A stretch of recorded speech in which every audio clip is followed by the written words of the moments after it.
Hello and welcome back to the CHS News. We are officially back from break. Yeah, how was your break? Oh, it was good. I just kind of laced around. Oh yeah, same. Just working and hanging out with people. Very cool. Yeah, it was kind of nice to just take a break from school. True, but now that we're back, let's check in with the weather. Hello, Cherokee. Wednesday 2nd, 70 and sunny. Thursday the 3rd, 73 and sunny. Friday the 4th, 70, pretty cloudy. Saturday 5th, 75, partly cloudy. Sunday the 6th, 78, partly cloudy.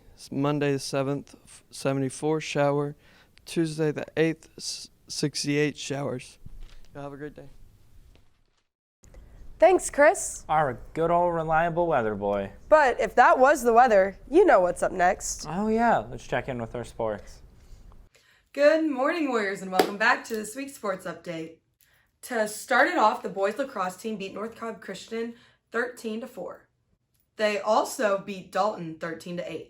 Last night they played North Paulding, so I'll have that score for you next week. But if you want to go and watch, they play Creekview tomorrow night. While we're on the topic of lacrosse, the girls lacrosse team beat Woodward Academy 20-2, and they beat Northgate 22-1.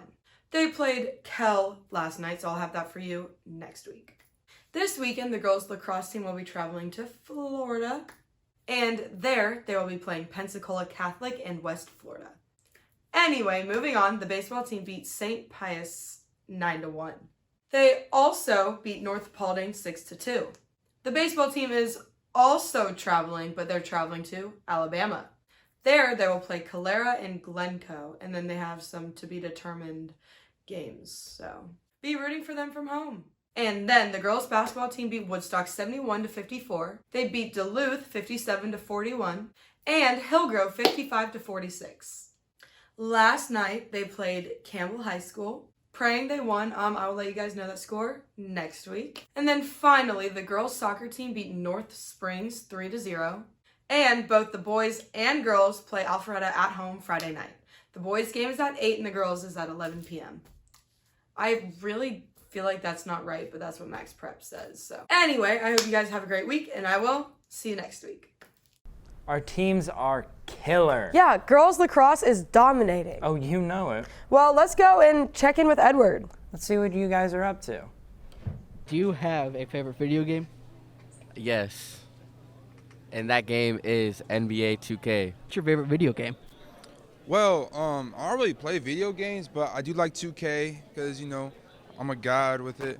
Jack, bring me Chipotle and put the camera on them one more time. Yeah. I'll school all of them in 2K. All of them. We love Josh! There's my fans right there. I don't really do much work on the computer. I don't really do much homework, to be honest. Okay, so he says he can school you in 2K. Do you think he can?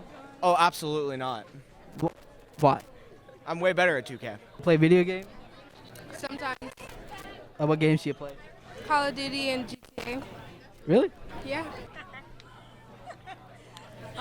Do I play games? Do I look like I play games? I don't know. I don't look like I play games. I don't play games with nobody. Well, we love to check in with you guys. But we also love to check in with the past. So I guess that means it's time for some Today in History. You know it.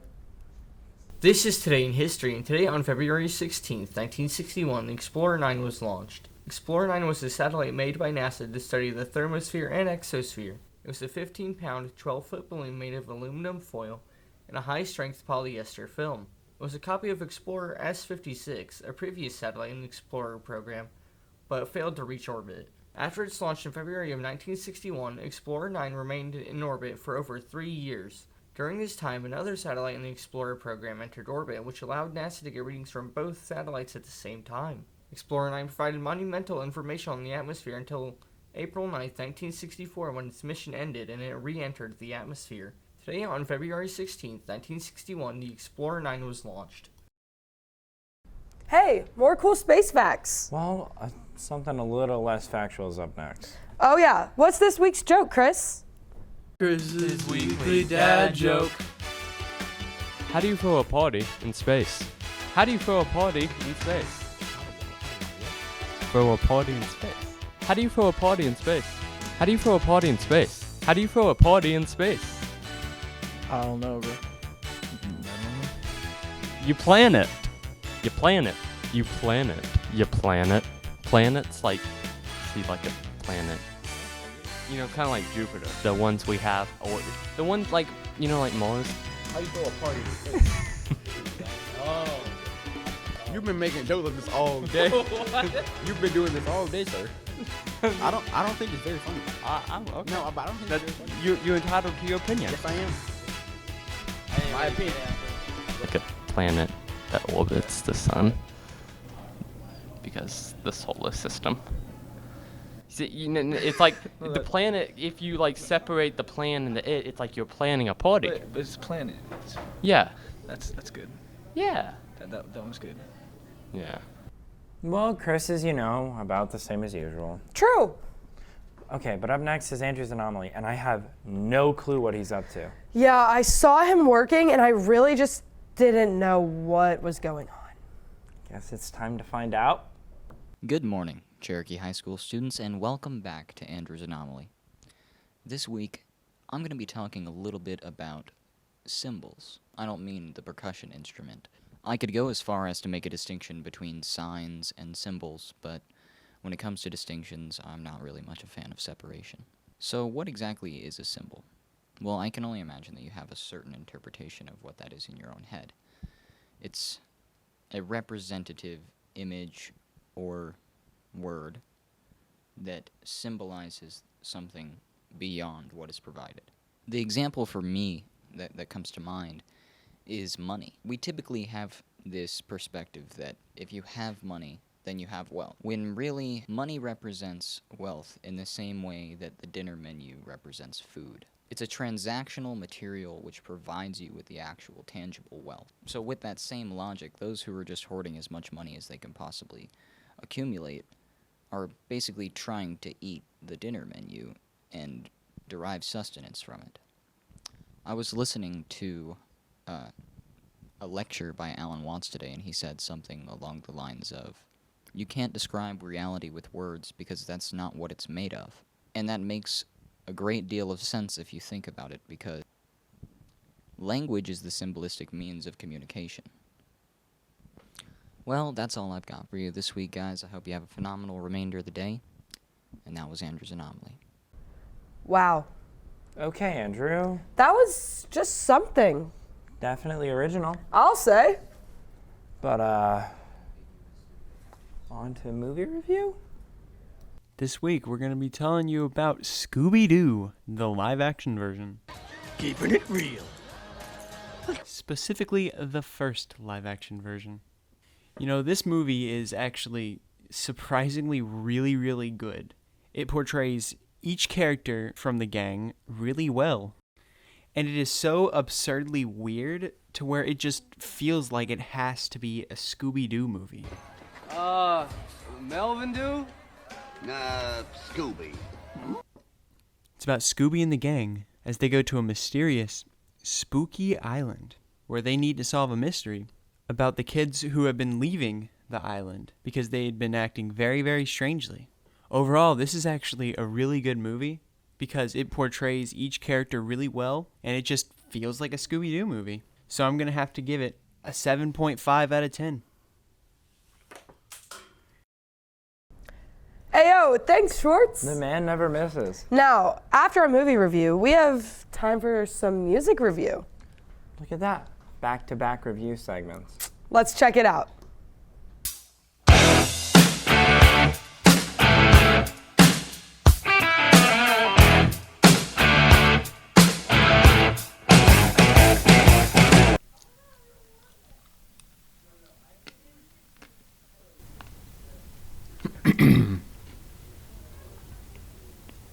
Hey, you're rolling.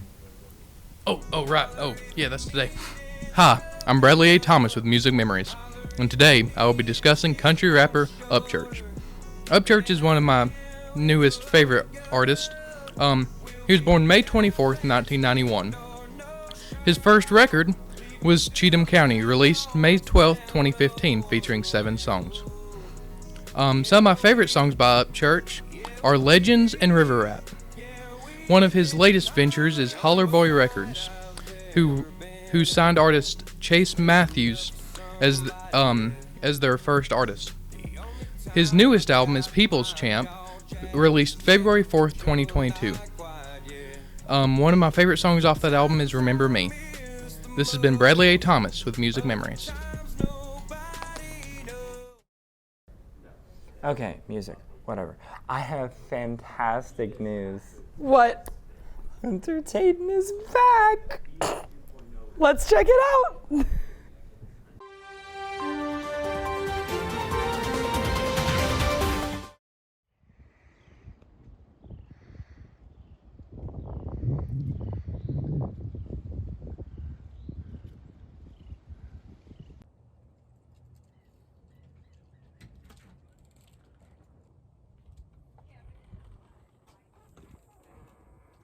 Mr. Tatum, please return indoors or I swear you'll never be allowed near Orbeez again. We have the meat.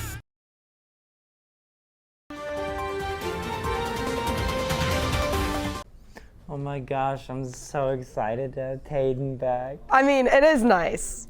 Just thank you for bringing that little sparkle back to the news. But that's a wrap of our show. Don't forget to follow our Instagram at warrior_news. And our Twitter at CHS News Tweets. Don't forget to like and subscribe to our YouTube channel. And have a great rest of the week, Warriors.